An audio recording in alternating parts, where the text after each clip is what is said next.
तो बच्चों, जैसा कि हम लोगों ने अम्ल और क्षार के बारे में कुछ एक्टिविटी देखा था और उसमें हम लोगों ने सूचक के बारे में बात किए थे। तो आज हम लोग कुछ प्राकृतिक सूचक के बारे में भी जान लेते हैं। प्राकृतिक मतलब जो प्रकृति में मिलता है। तो इसका सबसे अच्छा एग्जाम्पल हमें मिलता है गुड़हल के पुष्प में।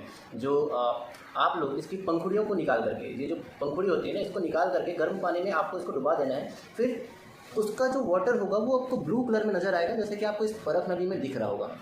आपको 3 ऐसे, आप किसी भी चीज़ में कर सकते हो, घर में ग्लास में कर सकते हो, क्योंकि उसको ऑब्जर्व आपको ही करना है। यहाँ पे मैं आपको दिखा रहा हूँ, इसके कारण से मैंने परख नली में ये चीज़ें लिया हुआ है। तो मैंने 3 परख नली में इस गुड़हल के पुष्प का जो रंग है वो ले लिया है। तो जैसे कि हम लोगों ने पहले भी ए और बी और सी में 3 चीज़ों को डिवाइड किया था। ए में आपको पता होगा कि हम लोगों ने अम्ल को रखा था, बी में बेस को मतलब क्षार को, और सी में लवण को रखा था। तो हम बारी बारी से चेक करेंगे कि ए में क्या होता है अगर हम लोग गुड़हल के रस में अगर हम लोग किसी एसिड को मिला देते हैं तब क्या होता है, और किसी बेस को मिला देते हैं तब क्या होता है, और तीसरा लवण को मिला देते हैं तब क्या होता है। क्या इसमें कोई कलर बदलता है कि नहीं बदलता है, ये हम देखेंगे इस एक्टिविटी के बाद। आप ध्यान से देखिएगा इस एक्टिविटी को, क्योंकि इसको आप घर में भी करें और ये आपको बताएगा कि ये कौन सा सूचक होता है। प्राकृतिक सूचक, सूचक का मतलब जो सूचना देता हो, ठीक है। तो हमने 3 परख नली में गुड़हल पुष्प का कलर ले लिया है। इसको पहले क्या करना है, आपको गर्म करना है हल्का सा, और उसमें गुड़हल के जो पुष्प होते हैं उनकी पंखुड़ियों को डुबा देना है, जिससे इसका कलर हमें प्राप्त होगा, हल्का बैगनी रंग का ये कलर हमको प्राप्त होगा। तो हम लोगों ने, क्योंकि मैंने 3 परख नली लिया है, एक में हम एसिड के साथ रिएक्शन करेंगे, दूसरे में बेस के साथ, और तीसरे में सॉल्ट के साथ। तो आप देखना ध्यान से कि होता क्या है। जब अगर मैं ए में डालता हूँ तो क्या होता है, बी में डालता हूँ तो क्या होता है, और सी का डालता हूँ तब क्या होता है। तो आपको पता होगा ए वाले में हम लोगों ने क्या लिया था, अम्ल लिया था। देखते हैं इसको जब मैं इसके अंदर डालता हूँ तो क्या होता है। तो देखिए ये पिंक कलर में बदल चुका है, आपको दिख रहा होगा पास से कि ये कौन से कलर में बदल चुका है, पिंक कलर में। तो गुड़हल के रस में अगर हम लोग अम्ल की क्रिया कराते हैं तो वो कौन से कलर में बदल जाता है, पिंक कलर में बदल जाता है। दूसरा, हम बेस लेते हैं और बीच वाले परख नली में हम इसको डालते हैं, तो देखते हैं क्या होता है बीच वाले में।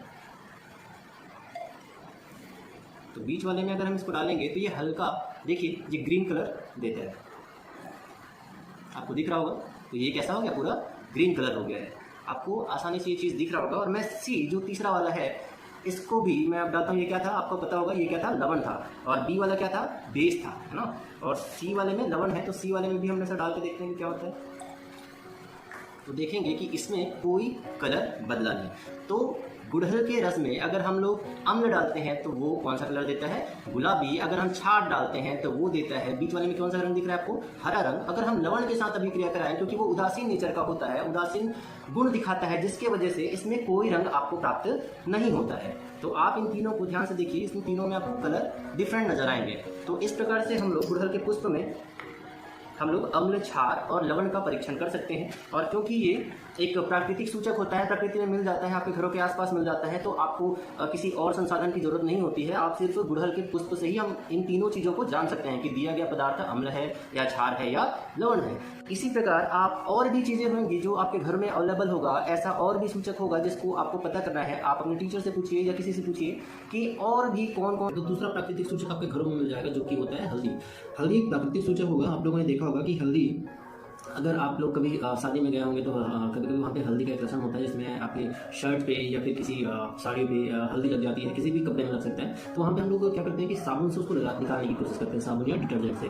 तो वो कलर किसी दूसरे रूप में बदल जाता है, क्योंकि जो हल्दी का कलर होता है वो क्या होता है, येलो होता है। हम देखते हैं, मैं इसके लिए घरों में उपयोग होने वाला डिटर्जेंट का यूज़ कर रहा हूँ। देखते हैं क्या होता है, अगर डिटर्जेंट को इसके अंदर डालता हूँ तो ये कैसा रंग देता है। तो देखेंगे तो ये अब कौन से रंग में बदल गया है। तो देखोगे कि ये पहले येलो था, अब रेड रंग में बदल गया है।